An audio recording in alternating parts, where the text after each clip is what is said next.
Audience targeting in Google Ads can open up so many opportunities for your business, but it doesn't always work the way you want it to.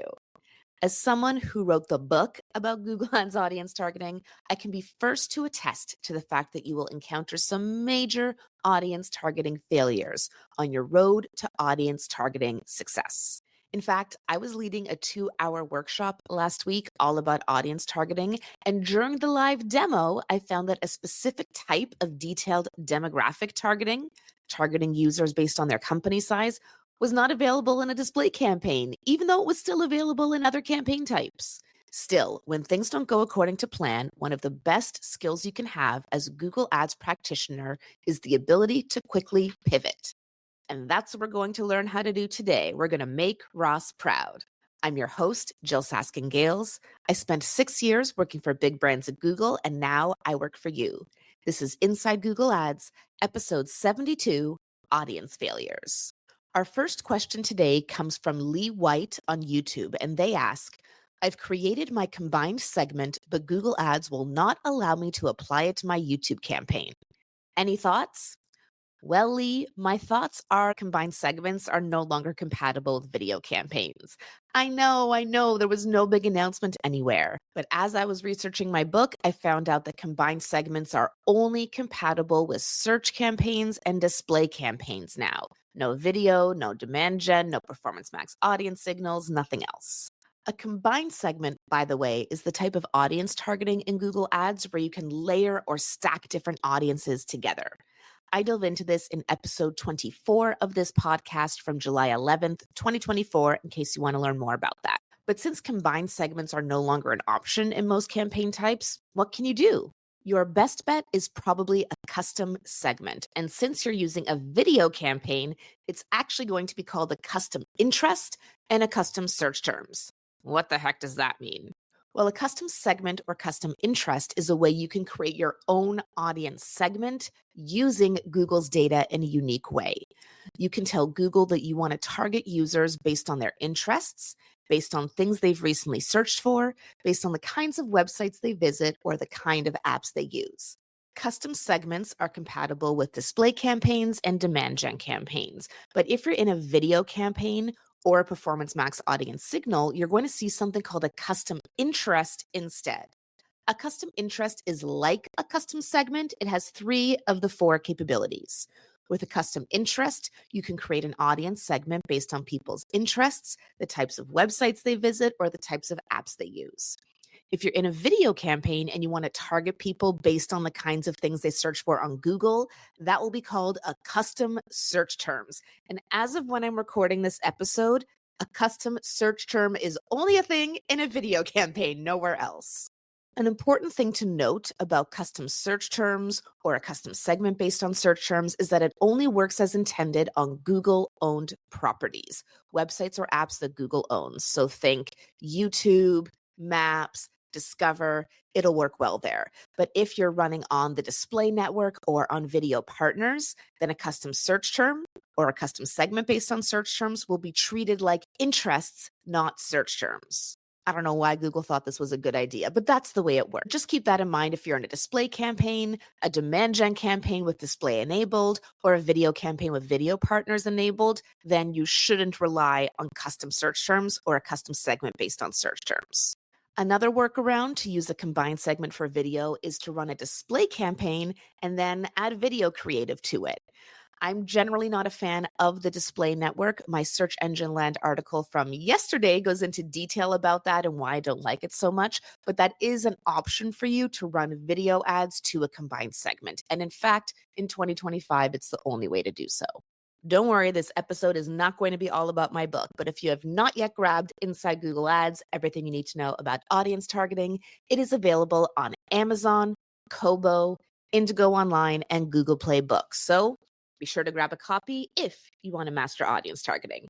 Our second question today comes from Flyer Digital on YouTube, and they say, I run Google Ads for a community matrimony company. By the way, I had to Google what that means. It sounds like it's a dating app. They continue. Google doesn't let us use custom audiences because of the personalized advertising policy. And Google has put us under the dating and companionship policy. So we used to be able to use audiences as audience signals in app campaigns and PMAX, but now Google has restricted our ability to do that. We've tried running display audiences, but we failed miserably on a cold audience. Currently, we're only running search, app, and PMAX. My manager has told me that if you aren't able to remove this restriction from the ad account, there's no need for you. I don't know what to do. Flyer Digital, I am so sorry you're going through this. First of all, your manager sounds like a jerk. I'm sure you know that already. But let's break down the issue here because there's actually a few things all intersecting, which is why you're having such a hard time. I looked up the dating and companionship policy, which is the first thing you should do whenever you get a policy flag, look it up. And I saw the dating and companionship ads may be restricted based on a lot of things. There are certain countries where you are just not eligible to run. And in other countries, you need to get a certification in order to advertise this way. There are some general policies that are allowed with certification, some restricted things, which means some features won't be available to you that also require certification, and then other things that are simply prohibited. So if you want to keep working at this company and not get fired, apply for that certification. And by the way, this applies to a lot of different industries. Certification may be required by Google as a way for Google to have this extra step to try to keep bad actors and spammers and scammers out of Google Ads. Next, we have the personalized advertising policies, which apply to even more industries. If you are a freelancer, an agency, someone who's not just running Google Ads for your business or in house, you will undoubtedly come across Google's personalized advertising policies. To get there, just Google personalized advertising policy, Google Ads. And if you scroll down on that page, there's a chart there that shows you what kind of audiences you can use and what kind you can't use. If you're advertising in a sensitive interest category, which means you're subject to personalized advertising policies, you can still use Google's audiences. So that's your in-market, affinity, life events, and detailed demographics. You can still use basic demographics with some exceptions, and you can still use location targeting, but you cannot use any kind of remarketing. That's the personalized part of the advertising. That means definitely no customer match or anything like that. You can't use custom segments, and you can't use lookalike segments. Now, although it doesn't say so on this page, I actually double checked this with Ginny Marvin, who's the ads liaison at Google, when I was writing my book. I'm sorry, I wasn't planning to mention my book again, but it is relevant here. And she confirmed that you can still use optimized targeting and you can still use audience signals, which you asked about in your question. And you can use combined segments as long as they only contain Google's audiences and no custom segments or any of the not allowed segments. Now, what kind of industries fall under these policies? Again, your best bet is to go straight to the source here with Google. But there are things about like healthcare, education, identity and belief, finance, all kinds of stuff that can get you flagged. You can even get flagged if you're advertising something that's totally fine, but there's something else on your website that's not fine. For example, something I've seen is like med spas. They may offer haircuts and manicures and facials, all totally fine. And Botox, which is, a drug. So because of that, their whole ad account gets flagged, even if they're only advertising the manicures and pedicures.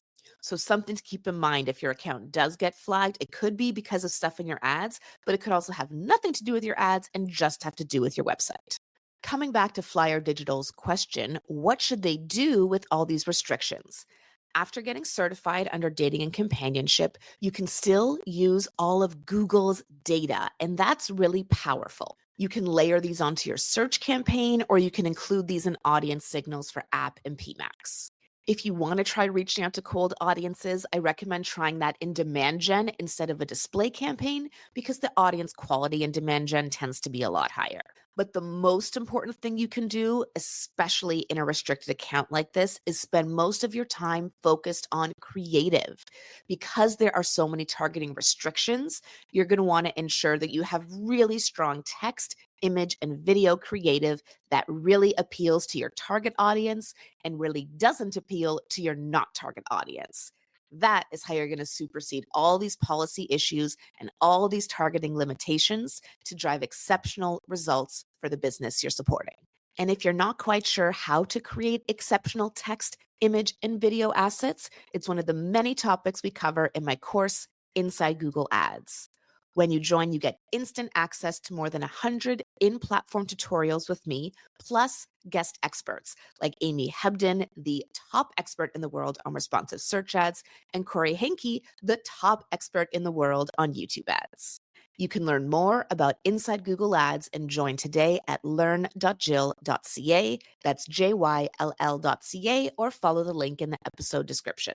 Our final question today comes from Christoph Gumersbach on LinkedIn, and he asks, how does the size of Google engaged audiences compare to traditional tag-based remarketing lists? I'm going to break apart those two kinds of audiences Christoph mentioned, and then I'm going to share my answer. So the Google engaged audience is the newest kind of remarketing audience available in Google Ads. This is something every Google Ads account automatically gets. You get one, and Google automatically populates this list with people who engage with your website in search results, whether organic or paid. It's something I've been talking about when I've been guesting on podcasts recently because it's really exciting and not enough small business owners know about this. Now, the other thing Christoph mentioned is a traditional tag-based remarketing list. And by that, he means your general website remarketing list, people who visited your website, which you can implement using the Google tag or Google Analytics or both. So now to the question, how does the size of two compare? And you know what? I didn't know the answer to that, so I decided to conduct a study. And I'm excited to share with you today a brand new study, should you use Google engaged audiences in 2025? Now, I know as a podcast listener, you may not be interested in all the finer details, so I'm just going to share the conclusion here. But if you do want to know more about what this study found and some other takeaways for you, I will include a link to it in this episode description. What I found are that Google engaged audiences are similarly sized to Google Analytics audiences. Across the 14 different Google Ads accounts I analyzed, on average, those two were about the same size. And intuitively, this kind of makes sense because while Google engaged audiences wouldn't include traffic from sources like direct traffic, referral traffic, or social media traffic, they do capture zero-click behavior. That is, users who interact with your brand on Google Search, YouTube, Maps, etc., but don't actually click to your website. I did find, though, that audiences based on the Google tag are suffering. They were generally much smaller than both the Google engaged audience and the Google Analytics audience. To dive deeper into these findings and some bonus takeaways around Gmail, be sure to check out the link in the episode description to my full study about Google engaged audiences. To wrap up for today, I want to remind you again that it is commonplace as a Google Ads practitioner to encounter obstacles or have a strategy that fails when you go to set it into practice. That's okay. The key is to make sure you're up to date on current capabilities in Google Ads so that you can pivot, adapt, and come up with creative solutions, whether that's subbing a combined segment for a custom segment, employing a creative-led targeting approach versus an audience-led targeting approach, or using a different campaign type like demand gen or display to run video inventory instead of only thinking of a video campaign to run video inventory. Creativity is one of the top skills you need to succeed. Today's insider challenge is this. Let's say you're running a demand gen campaign, remarketing to a website visitors list. Do you add the Google engaged audience to your campaign? Why or why not? The beauty of the insider challenge is there's no right or wrong answer, just an opportunity to stretch your brain on real-life Google Ads problem solving. Last episode's challenge, episode 71, was this. Let's say you're using maximize conversions bidding in a search campaign.